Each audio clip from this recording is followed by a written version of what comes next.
Chapter 9. The Happy Prince. Characters: Narrator, Town Councillors, Children, Statue of the Prince, Swallow, Seamstress, Young Man, Little Match Girl, Mayor. Scene 1. A street in a North European city. Narrator. Long ago, high above a city on a tall column, stood the statue of the Happy Prince. He was gilded all over with thin leaves of fine gold, had 2 bright sapphires for eyes, and a large red ruby glowed on his sword hilt. Town Councillor, looking at the statue as he walks by. He is as beautiful as a weathercock. Children, as they hurry home after play. He looks just like an angel. Just then, a large drop of water fell on the swallow.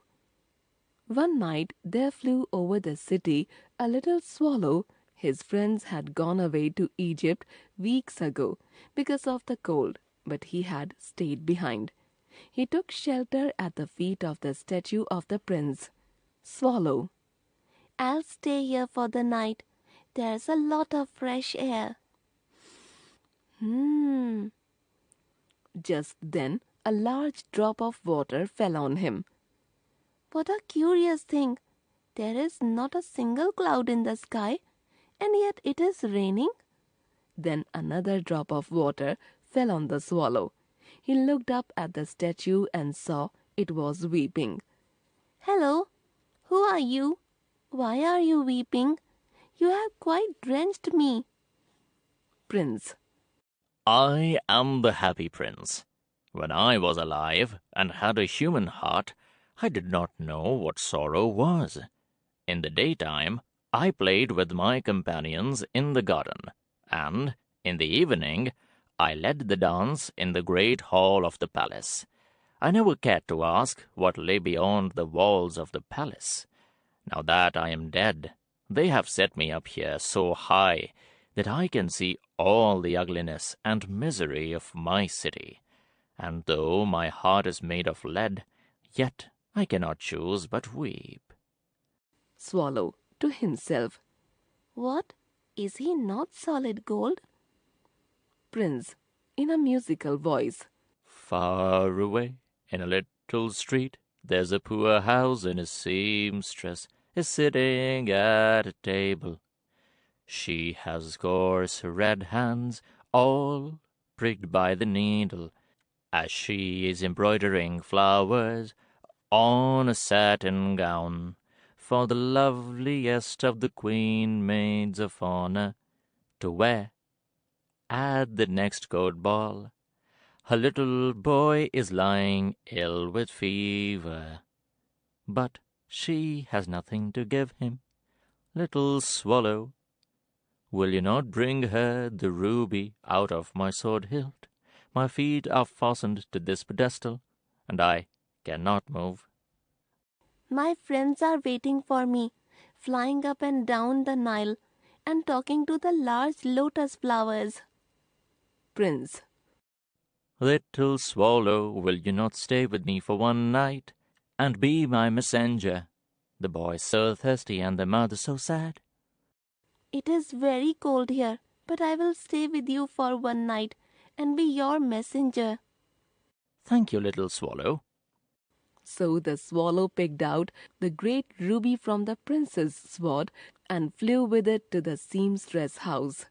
He placed the ruby next to the lady's thimble and fanned the boy's head with his wings. Then he flew back and told the prince what he had done. It is curious, but I feel quite warm now, although it is so cold. That is because you have done a good deed. Scene 2. The next day the swallow was excited that he would fly to Egypt. He visited all the public monuments and flew back in the evening to the prince. Swallow excitedly. Have you any commissions for me in Egypt? Little swallow, will you not stay with me one night longer? But I am waited for by my friends. Tomorrow they will fly up to the second cataract. Little Swallow, far away across the city, I see a young man in a garret trying to finish a play for the director of the theatre, but he is too cold and hungry. I will wait with you one night longer. Shall I take him another ruby? Alas, I have no ruby now. My eyes are all that I have left. Pluck out one of them and take it to him. He will sell it to the jeweler and buy food and firewood and finish his play. Swallow, weeping. I cannot do that. Swallow, Swallow, please do it. So the swallow plucked out one of the prince's eyes, flew away to the student's garret, got in through a hole in the roof, and kept the sapphire next to the man on the desk. Then it flew back to the prince. The young man, happily. I'm beginning to be appreciated. This is from some great admirer. Now I can finish my play. Scene 3. The next day the swallow flew to the harbour and spent time there, and came back at night to bid the prince goodbye. Swallow sitting on the prince's shoulder. I have come to bid you goodbye. Little Swallow, will you not stay with me one night longer? It is winter here, and the snow will soon be here. Dear prince, I must leave you. In the square below, there is a little match girl. Her father will rebuke her if she does not bring home some money. But all her matches have fallen in the gutter. Please pluck out my other eye and give it to her. I will stay with you one night longer, but I cannot pluck out your other eye. You would be quite blind then. Little Swallow, please do as I tell you. So the swallow plucked out the prince's other eye and slipped the jewel into the palm of match girl's hand. The little girl, laughing on seeing the jewel which the swallow had put in her hand. What a lovely bit of glass! Little Swallow, you must go away to Egypt. You are blind now, so I will stay with you always. Scene 4. Dear Little Swallow, you tell me of marvelous things you have seen in different lands, but my heart goes out to those who are poor and suffering. Fly over my city and tell me what you see there. So the swallow flew over the great city, and he saw the rich making merry while the beggars were sitting at the gates. He went back and told this to the prince. I saw the starving children and how they tried to keep each other warm in the cold. I am covered with fine gold. You must take it off, leaf by leaf, and give it to my poor. Leaf after leaf of the fine gold the swallow picked off and gave to the poor, till the happy prince looked quite dull and grey. Then the snow came, and after the snow came the frost. How cold it is, but I cannot leave the dear prince. He will be so alone without me.